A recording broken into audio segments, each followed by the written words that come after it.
नमस्कार.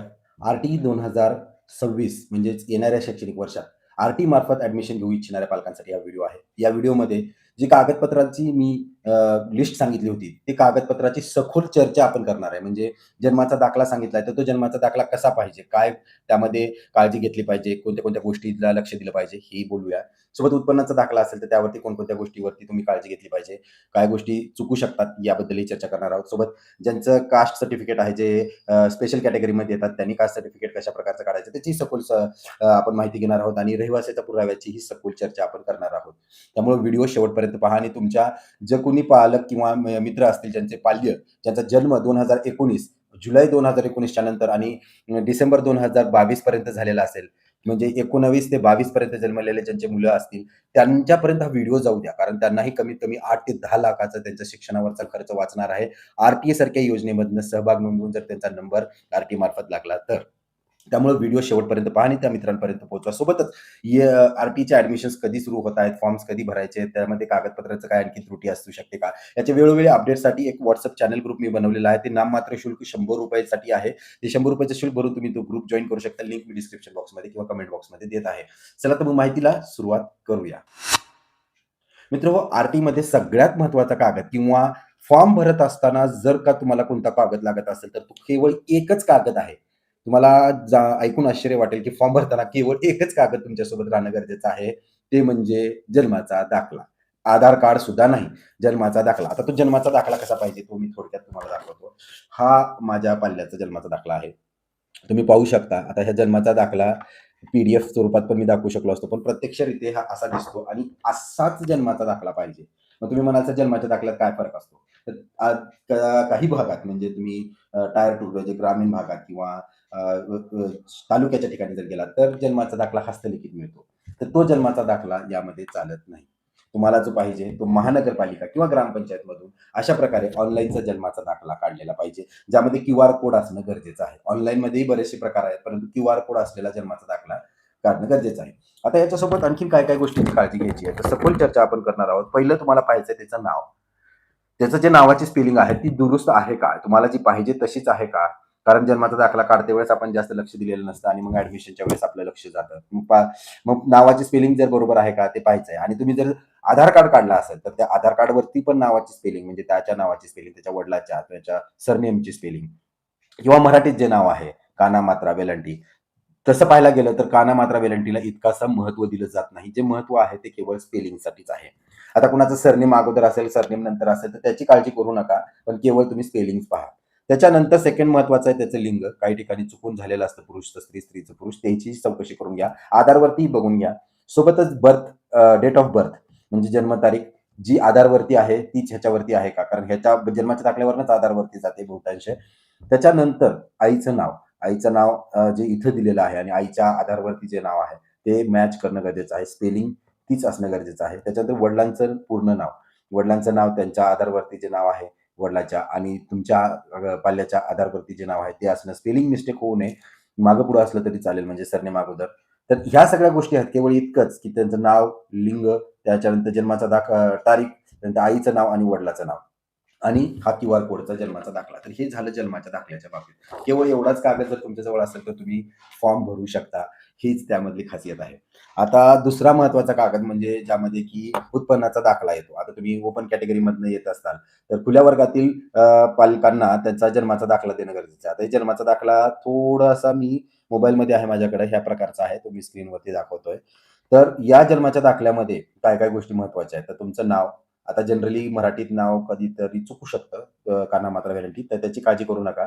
त्याच्यानंतर तुमचं राहणार हे तुमच्या आधारवरूनच ठरलेलं राहतं आणि त्याच्यामध्ये तुमचं वर्ष, हे बघा वर्ष कोणतं आहे? 24-25 हे वर्ष असतं आर्थिक वर्ष. 25-26 नव्हे.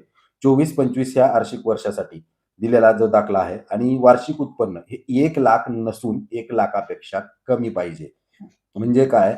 तर 9,999 ही चालतात. पण 1,00,000चा उत्पन्नाचा दाखला चालत नाही. त्यामुळे 1,00,000पेक्षा कमी आणि ₹1 कमी असणं गरजेचं आहे.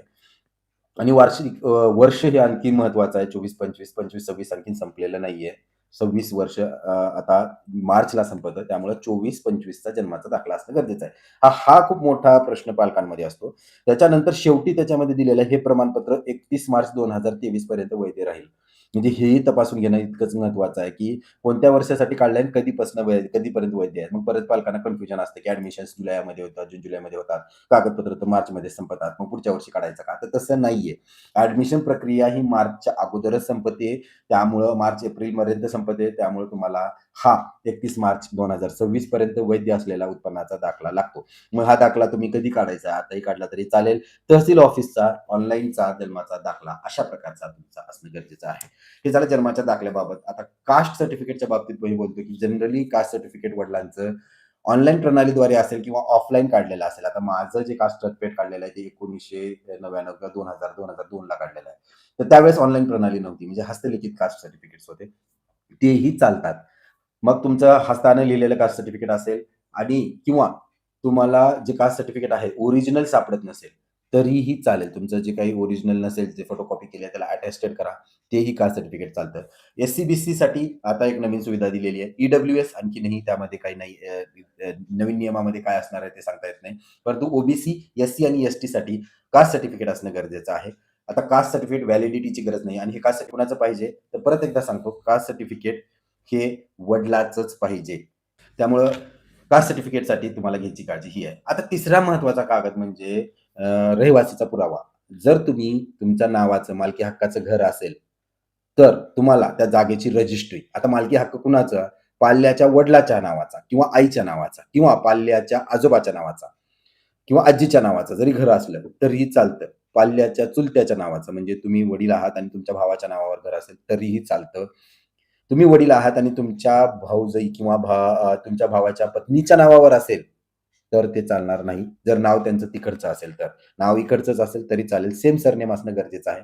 अशा प्रकारे या केसेसमध्ये तुम्हाला रजिस्ट्री कॉपी, रजिस्ट्रीचं जे सूची क्रमांक 2 इंडेक्स 2 आपण ज्याला म्हणतो, ते असणं गरजेचं आहे. आता ते इंडेक्स 2 नसेल कुणाकडं तर 8ची पावती असते, टॅक्स पावती असते किंवा इलेक्ट्रिसिटी बिल, वीज बिल ज्याला आपण म्हणतो, चालू महिन्याचं, मागील महिन्याचं इलेक्ट्रिसिटी बिल असणं गरजेचं आहे.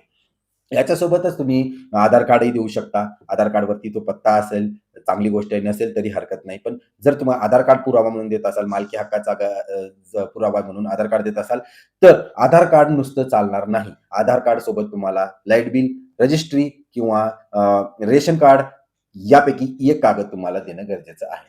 हे झालं मालकी हक्काच्या बाबतीत. आता आपण पाहूया भाडे तत्वावरती जे राहत आहे. तर त्यांनी दुसरा-तिसरा कसलाच विचार न करता रजिस्टर्ड रेंट एग्रीमेंट कधी बनवायचं? नोव्हेंबरमध्ये बनवू शकता, डिसेंबर महिन्यात बनवू शकता. किती महिन्याचं बनवायचं? जर तुमच्या पाल्याचा जन्म 2020 मध्ये असेल 2 वर्षासाठी बनवा. 7 म्हणजे जुलै 2019च्या नंतर जन्मलेला असेल तर आणि डिसेंबर 2019च्या अगोदरचा असेल तर 1 वर्षाचं बनवा. 11 महिने किंवा 24 महिने, 22 महिने जे काही असणार आहे त्या हिशोबाने बनवा. 2023 मध्ये 21 मध्ये जन्मलेल्या लोकांसाठी, पाल्यांसाठी 3 वर्षाचं बनवा. जेणेकरून तुम्ही 2 ते 3 वर्ष तुम्ही ते वापरू शकाल. दुय्यम निबंधकाचं रजिस्टर्ड रेंट एग्रीमेंट हे असणं गरजेचं आहे. त्याच्या व्यतिरिक्त कुठलंच रेंट एग्रीमेंट चालत नाही. तर हा होता कागदपत्राच्या बाबतीचा उलगडा. जी सखोल माहिती आपण घेतलेली आहे. आशा करतो या व्हिडिओच्या नंतर बऱ्याच साऱ्या तुमचे जे डाउट्स होते ते तुमचे निरसन होतील आणि त्याबद्दल आणखीन काही प्रश्न असतील तर कमेंट बॉक्समध्ये नक्की विचारा. मी ते सोडवण्याचा प्रयत्न करतोय. परत एकदा विनंती आहे चॅनलला सबस्क्राईब तर कराच. परत तो WhatsApp ग्रुप आहे. ₹100 शुल्क आहे. पण तुमच्या 8 ते 10 लाख रुपये जर वाचत असतील तर त्यालाही एकदा जॉइन करून पहाच.